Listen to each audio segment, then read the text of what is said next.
Et salut à toutes et à tous, j'espère que vous allez bien. On se retrouve aujourd'hui dans une toute nouvelle vidéo dans laquelle je vais vous présenter la map que vous voyez juste ici. Donc au niveau des planètes etc, j'ai vraiment totalement inventé. J'aime beaucoup ces couleurs là et qui sont souvent les couleurs de Rylot. Mais en vrai il n'y a pas de planète précise. Mais voilà, donc j'ai fait un couleur que je mets beaucoup, c'est-à-dire un mélange entre olive green, tout petit peu de medium nougat.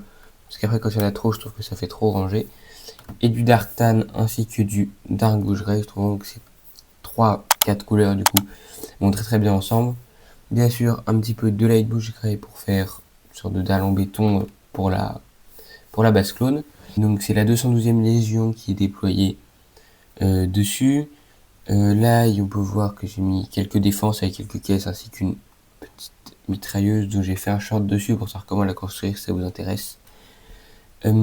Ensuite on a une entrée de base. Donc j'ai essayé de faire une porte un petit peu détaillée. Voilà. Donc je sais pas si ça rend, enfin je trouve que ça rend plutôt bien. Je sais pas ce que vous en pensez, vous pourrez me dire en commentaire.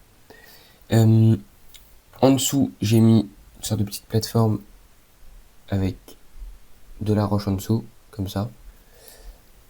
Hop, qui vient juste se fixer en snod ici.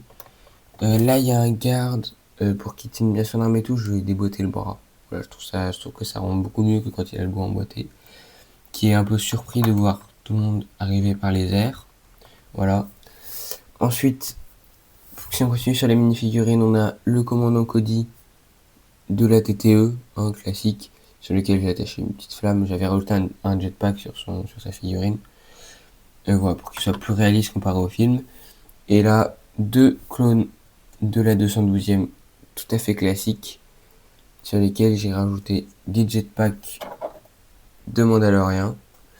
Voilà, donc je les ai pris des Mandaloriens du coup. Voilà, donc à ce niveau-là, c'est tout. Ensuite, on va venir voir un petit peu pour les petites techniques de construction que j'ai utilisées. Donc, c'est principalement du snot. On a un autre truc que j'ai fait là, c'est qu'en gros, vu que j'avais tout taillé ici, j'ai assemblé ensemble des wedge plates comme ça.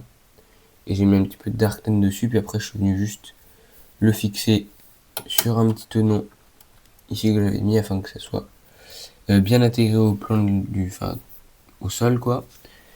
Ensuite, pour ce qui est des caisses au niveau de la fabrication, j'utilise des pièces en snot tout autour en fait. Ouais, donc j'en mets deux pièces en snot, je vais vous montrer à quoi elles ressemblent. Je prends ces deux pièces, cette pièce là, et je la mets en deux fois. Et voilà, donc ça permet de faire des petites caisses. On peut aussi en faire dans la taille en dessous. Voilà. Et donc pour moi, je trouve vraiment que ça ressemble beaucoup plus aux caisses de Star Wars.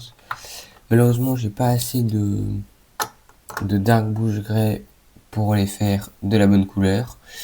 Voilà. Mais voilà, donc je vais vous enlever les mini-figurines et on se retrouve juste après pour voir les techniques de construction. Donc j'ai enlevé les mini-figurines, on se retrouve de l'autre côté de la moque du coup. Partie un petit peu moins jolie à voir, on va pas se le cacher. Et je vais vous montrer un petit peu toutes les techniques de construction qu'on peut retrouver, etc.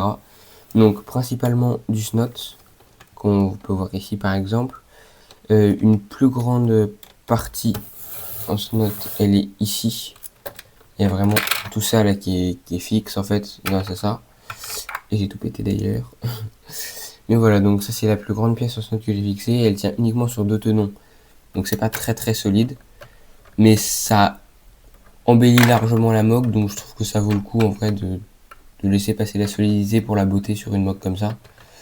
Donc voilà. Hop là. Donc ça c'était la première partie en snot du coup. Ensuite pour le reste de la moque, c'est vraiment de l'embrayage classique. Comme ça. Donc j'ai vraiment réussi à alterner les deux. Entre par exemple ici embrayage classique. Et là juste au-dessus pièce en snot. Voilà. C'est comme ça que je trouve qu'on fait les plus belles montagnes. C'est en réussissant à alterner les deux. La porte, c'est vraiment juste des petites pièces en tenon machin.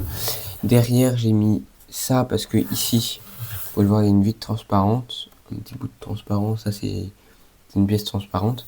Et si je mettais pas ça derrière, et bah on voyait tout simplement ce qui se passait derrière, donc j'ai mis ça. Ensuite à ce niveau là en bas, Ici, pareil, un petit peu de snot afin de tout faire tenir. C'est vraiment un compromis entre snot et brick build. Là, par exemple, carrément, je pose une pièce, elle est même pas fixée. Et c'est ce compromis-là qui permet de faire les trucs les plus jolis. Genre là, c'est du snot, et là, juste au-dessus, ça là, c'est du brick build, et ça pareil. Et c'est vraiment un conseil si vous voulez faire des montagnes assez jolies et tout. Avant, je faisais soit que snot, soit que brick build. Et l'un ou l'autre, ça fait vraiment des montagnes trop chargées souvent. Et là, honnêtement, je trouve que elle est plutôt acceptable. Bon, alors, elle est certes un petit peu chargée quand même. On va enfin, moi, je suis plutôt de ce point de vue-là. Mais je la trouve franchement très acceptable comparée à mes anciennes montagnes. Je vous mettrai une image à l'écran d'une mock que j'avais faite il y a 5 mois, 4 mois, un truc comme ça. Avant que je fasse une pause pendant 2 mois. Et franchement, la mock la montagne était beaucoup trop chargée, j'avais mis beaucoup trop de détails. Et je trouve que ça permet vraiment d'embellir beaucoup plus la mock. Voilà. Donc voilà, c'est déjà tout pour cette vidéo. J'espère qu'elle vous aura plu. Que la mock vous aura plu aussi. Je suis très content, moi c'est une de mes mocks préférées, je pense que j'ai fait. Je trouve que c'est une des plus réussies, une des plus jolies que j'ai réussi à faire, et une des plus entre guillemets réalistes au niveau de la montagne, enfin du rocher, de ce que j'ai réussi à faire. Je trouve que c'est ce qui ressemble le plus à ce qu'on peut voir pour de vrai dans Star Wars. Et je suis très content de ce que ça donne du coup. Je suis très content aussi d'avoir pu changer un petit peu d'études. Je mets souvent la 500 dans mes mocks, et là j'ai changé un petit peu. Voilà, donc j'espère que ça vous aura plu.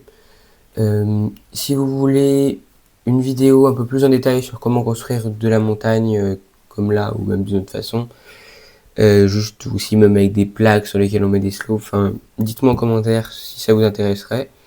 Je pourrais essayer de faire un tuto, même si je suis pas non plus pro builder en montagne et pro builder tout court. Mais voilà, donc dites-moi si ça vous intéresse, sinon je ferai juste pas de vidéo dessus.